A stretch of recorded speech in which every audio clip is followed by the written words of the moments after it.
શિયાળાની ઋતુની શરૂઆત થતાની સાથે જ વિવિધ પ્રકારના ફ્રૂટની ડિમાન્ડ વધતી જાય છે.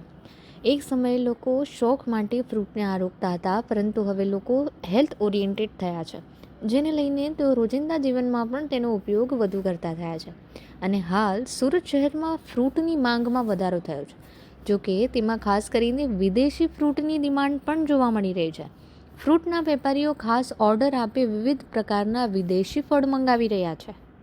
શિયાળુ લગ્ન પ્રસંગોમાં પણ અલગથી ફ્રૂટ કાઉન્ટર જોવા મળતા હોય છે, જેમાંથી લોકો પોતાની પસંદ અનુસાર ફ્રૂટની મજા માણે છે.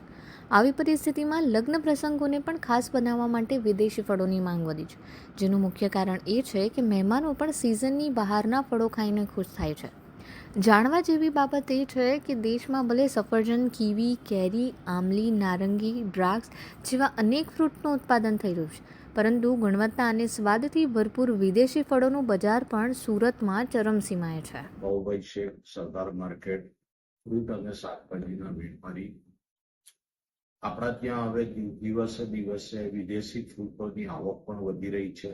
મોટા મોટા શહેરો મુંબઈ, દિલ્હી, કલકત્તાની સાથે સાથે હવે સુરતમાં પણ વિદેશી ફ્રૂટની ડિમાન્ડ વધી રહી છે. કારણ કે એ જે ફ્રૂટ ખાવાનું અત્યારે વ્યસ્ત જીવનમાં ફ્રૂટ એ માણસ માટે એક સારો ખોરાક છે.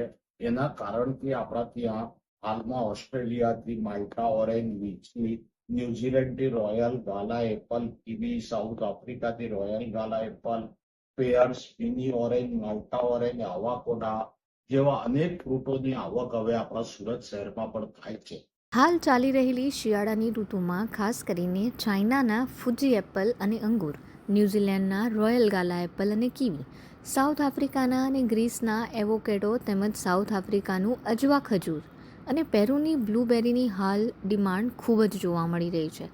આ ફળ ખૂબ જ ચલણમાં છે. તેની સાથે જ ખાસ કરીને ઓસ્ટ્રેલિયાના માલ્ટા ઓરેન્જ અને થાઇલેન્ડના ડ્રેગન ફ્રૂટની માંગ પણ વધી રહી છે.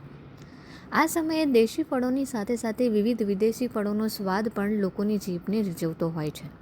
જિલ્લાના ફ્રૂટ માર્કેટમાં પહોંચતા લોકો સ્થાનિક તેમજ વિદેશી ફળોની માંગ કરવા લાગ્યા છે. આ પરિસ્થિતિમાં માંગને આધારે વિદેશી ફળોની આયાત કરવામાં આવી રહી છે. ફળોમાં ભરપૂર માત્રામાં પોષક તત્વો હોય છે, જે શરીરને સ્વસ્થ રાખવામાં મદદ કરે છે.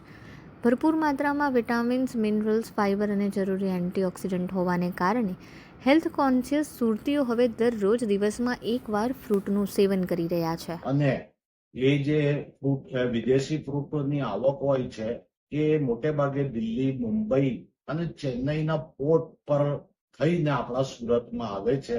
એટલે હવે મોટા મોટા શહેરોની સાથે પણ આપણે પણ સુરતીઓ પણ હવે આ વિદેશી ફ્રૂટની ઘણી ડિમાન્ડ કરી રહ્યા છે અને અત્યારે એનું ચલણ ઘણું વધી ગયું છે.